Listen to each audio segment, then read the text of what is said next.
Les manifestations extraterrestres sont souvent des phénomènes isolés que les témoins ont du mal à prouver. Que se passe-t-il lorsque le même objet est vu par plusieurs personnes en même temps? En 1965, des centaines de personnes regardent stupéfaites une boule de feu s'écraser dans une forêt de Pennsylvanie. Mais alors que les témoins ne s'expliquent pas ce qu'ils ont vu, le gouvernement américain monte une des opérations de dissimulation les plus élaborées de l'histoire des ovnis. S'agit-il d'un spectaculaire météore, d'un accident dans la course à l'espace, ou bien est-ce un objet venu d'ailleurs? Vous allez découvrir la vérité sur les secrets de l'incident de Kecksburg, aujourd'hui dans Alien Files. La machine est en marche. Des dossiers restés confidentiels pendant des décennies et décrivant des manifestations extraterrestres ont été rendus publics.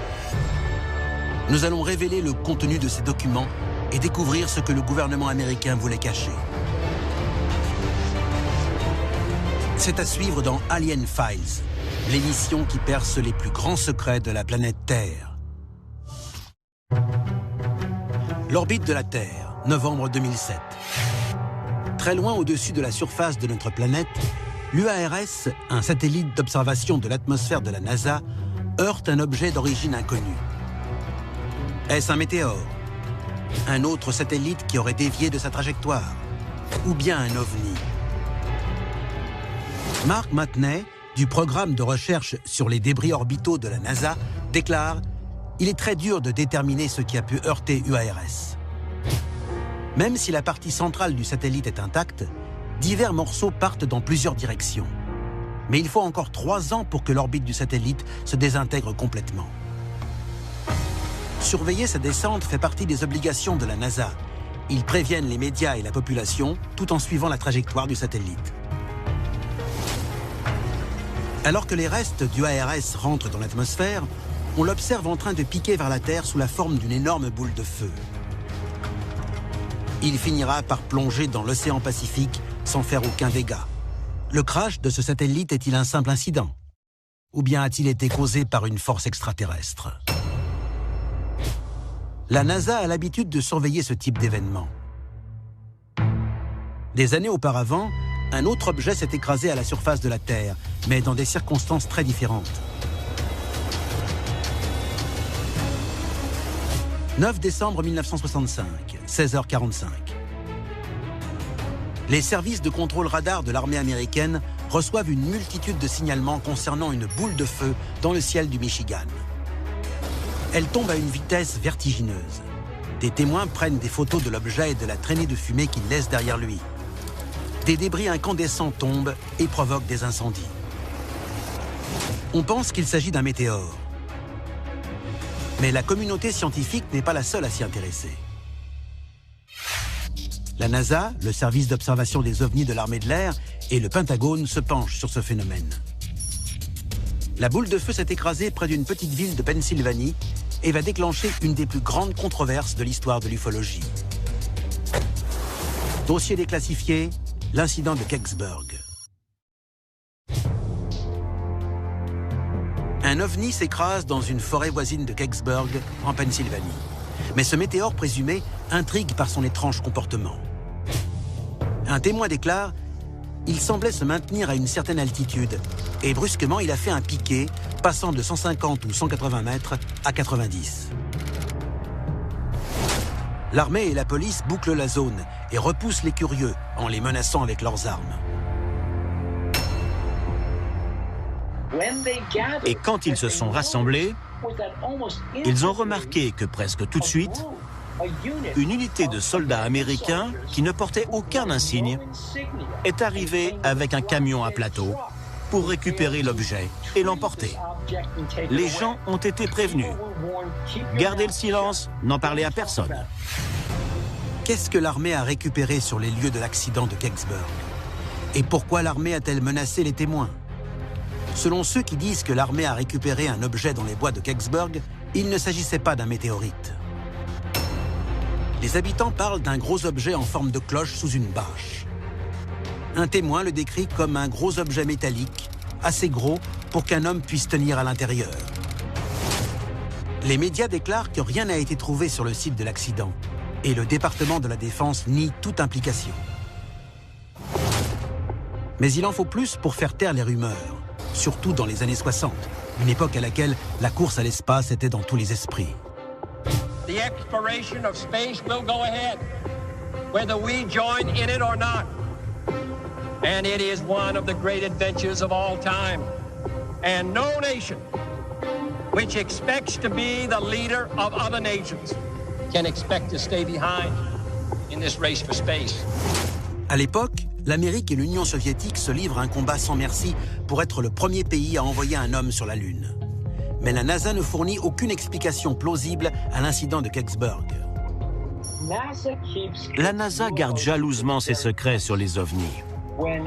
J'ai déjà discuté avec des astronautes au sujet des ovnis et ils m'ont dit que les instructions qu'ils recevaient étaient qu'il était formellement interdit de révéler à l'opinion publique les manifestations extraterrestres dont ils avaient pu être témoins. L'explication officielle du gouvernement est qu'un météorite s'est écrasé à Kecksburg. Mais comment un météorite peut-il changer de direction comme certains témoins l'ont décrit? Et qu'est-ce que l'armée a récupéré sur place? 1965, une boule de feu s'écrase sur la Terre en périphérie de la petite ville de Kecksburg, en Pennsylvanie. Les autorités affirment qu'il s'agit d'un météorite, mais les témoins penchent plutôt pour un ovni. Qu'est-ce qui s'est réellement écrasé à Kecksburg? Certains spécialistes pensent que pour trouver la réponse, il faut peut-être suivre les faits et gestes de l'homme le plus important des États-Unis à l'époque. Ce jour-là, le président Lyndon Johnson aurait interrompu ses vacances dans son ranch du Texas car des personnes importantes auraient demandé à le voir. Cette réunion a officiellement pour sujet des problèmes de budget liés à la guerre du Vietnam. Mais la liste des visiteurs présents suggère que le sujet est tout autre.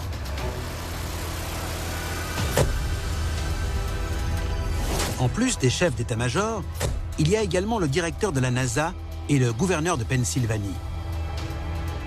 Le sujet des discussions ce jour-là reste inconnu. Mais le président est immédiatement rentré à Washington, où il a organisé une réunion avec la direction des plans d'urgence au Pentagone. Le récent pic de phénomènes extraterrestres est-il un signe avant-coureur d'un événement plus grave? C'est une hypothèse troublante. Depuis l'incident de Roswell, en 1947, moins de 20 ans plus tôt, les témoignages liés à l'observation d'OVNI atteignent des proportions inquiétantes. De nombreux membres du gouvernement pensent qu'il faut absolument éviter que tous ces phénomènes extraterrestres ne s'ébruitent, au risque que le pays tout entier cède à la panique. Ça paraît assez logique que l'armée et le gouvernement américain gardent sous le sceau du secret leurs éventuels conflits ou contacts avec des extraterrestres. Et la raison est simple, la peur. Si la population apprenait que l'Amérique, la plus grosse puissance militaire au monde, n'est plus numéro 1, combien de gens prendraient peur? La ville de Kecksburg a-t-elle été le théâtre d'un accident d'OVNI? Le président Johnson a-t-il craint un contact extraterrestre? À Kecksburg, un journaliste de radio prépare une émission spéciale sur l'incident, avec des interviews de témoins. Mais peu de temps avant l'enregistrement, la station radio aurait reçu la visite des Men in Black, les fameux hommes en noir. Les Men in Black sont un groupe ou une organisation non identifiée qui se rendent sur les lieux d'une manifestation extraterrestre supposée. L'émission sur Kecksburg sera finalement enregistrée, mais dans une version largement censurée par rapport à l'original. À la suite de la diffusion, le journaliste refusera de reparler de l'affaire de Kecksburg. Quelque temps plus tard, il est tué tragiquement dans un accident de voiture pendant ses vacances en Californie. Le conducteur responsable de la collision prend la fuite et ne sera jamais retrouvé. Qu'est-il vraiment arrivé au journaliste? A-t-il été la cible d'une opération de dissimulation gouvernementale? Mais les efforts du gouvernement pour étouffer l'affaire de Kecksburg se révèlent infructueux. Au cours des décennies suivantes, des témoins continueront de briser le silence et de prendre tous les risques pour faire toute la lumière sur ce qui s'est vraiment passé cette fameuse nuit. Dossier déclassifié, les témoins de Kecksburg. En décembre 1990, lors du 25e anniversaire de l'incident de Kecksburg, des membres de l'armée présents la nuit de l'accident confirment qu'ils ont reçu l'ordre de recourir à la force. D'autres témoins révèlent que des hommes portant des combinaisons spatiales de protection avec le logo de la NASA ont été vus sur les lieux de l'accident, en train de manipuler un objet en forme de cloche. D'autres déclarent aussi que des hommes en costume noir supervisaient les opérations. Bill Bullbosch, un habitant de Kecksburg, se trouve assez près ce soir-là pour observer les lieux de l'accident. L'objet qu'il a vu faisait 3,50 m de long et au moins 1,80 m de diamètre et avait la forme d'un gland. Il n'y avait aucune porte, fenêtre ou entrée d'aucune sorte. Le métal était parfaitement lisse. Le plus étrange est sans doute les inscriptions recouvrant l'extérieur de l'objet accidenté. Plusieurs témoins, dont Bill Bullbosch, prétendent qu'il était couvert de symboles rappelant les hiéroglyphes. Les inscriptions sur l'objet de Kecksburg sont-elles en langue extraterrestre? Et si c'est le cas, que peuvent signifier ces symboles? Les témoins disent que la destination finale du chargement est la base de l'armée de l'air de Wright-Patterson, qui abrite la commission du projet gouvernemental Blue Book, un groupe chargé d'identifier et de surveiller l'activité extraterrestre. La commission Blue Book aurait étudié l'objet de Kecksburg dans l'espoir d'éclaircir ses mystères. 1965. Un objet en feu s'écrase sur Terre en périphérie de la petite ville américaine de Kecksburg, en Pennsylvanie. Les autorités déclarent qu'il s'agit d'un météorite. Mais les témoins disent avoir vu des hommes récupérer un ovni en forme de cloche. Ce n'est pas le premier objet volant en forme de cloche de l'histoire moderne. 20 ans plus tôt, un engin ultra-secret similaire aurait été mis au point par un célèbre dictateur. Dossier déclassifié, Die Glocke, la cloche. Le chef-d'œuvre de technologie, connu sous le nom de Die Glocke, ou cloche nazie, est un engin qu'Hitler voulait fabriquer. Die Glocke serait l'invention de Hans Kammler, un ingénieur nazi de haut rang, qui aurait supervisé de nombreux projets spéciaux de construction d'Hitler. Il est surtout connu pour avoir construit des camps de concentration et des bunkers pour la construction clandestine d'armes. Sa ressource la plus précieuse, l'exploitation des esclaves. Il n'est donc pas surprenant qu'au sommet de sa carrière, il ait été responsable du programme des redoutables missiles V2, qui ont coûté la vie à des milliers de personnes. Mais les camps de la mort et la domination mondiale n'étaient pas ses seuls centres d'intérêt communs avec Hitler. Certains spécialistes pensent que Hans Kammler a peut-être travaillé avec du matériel d'origine extraterrestre. Die Glocke aurait aussi servi à expérimenter le voyage dans le temps. Imaginez une machine à remonter le temps qui aurait pu gagner une guerre avant même qu'elle commence. C'était la théorie qui avait été développée autour de Die Glocke. Si cette machine était capable de ce que les rapports ont prétendu, alors j'ai du mal à croire qu'elle marchait avec la technologie disponible sur Terre à l'époque. Les nazis ont-ils vraiment travaillé sur une machine à remonter le temps? Et son inventeur s'est-il aidé d'une technologie extraterrestre? Hitler a fini par perdre la guerre. Mais le destin de son arme ultra sophistiquée reste un mystère. Die Glocke aurait disparu au milieu des montagnes allemandes pendant le printemps 1945. Après la guerre, des scientifiques nazis sont amenés aux États-Unis dans le cadre de l'opération Paperclip, afin de travailler sur des projets militaires et spatiaux confidentiels. Parmi eux, il y a Hans Kammler, le père de Die Glocke. Et les ressemblances que les témoins ont décrites entre Die Glocke et l'objet de Kecksburg sont troublantes. Les plans de la cloche nazie montrent qu'elle faisait à peu près 4,50 m de haut et qu'elle avait une forme cylindrique proche de celle d'une cloche, d'où son nom.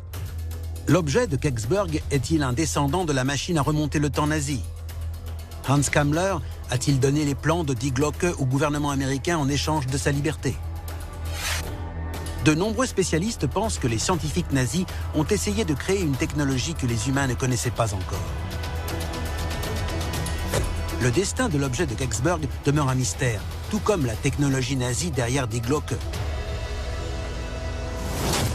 Mais la date de l'accident, dans les années 1960, permet d'avancer une autre théorie très plausible.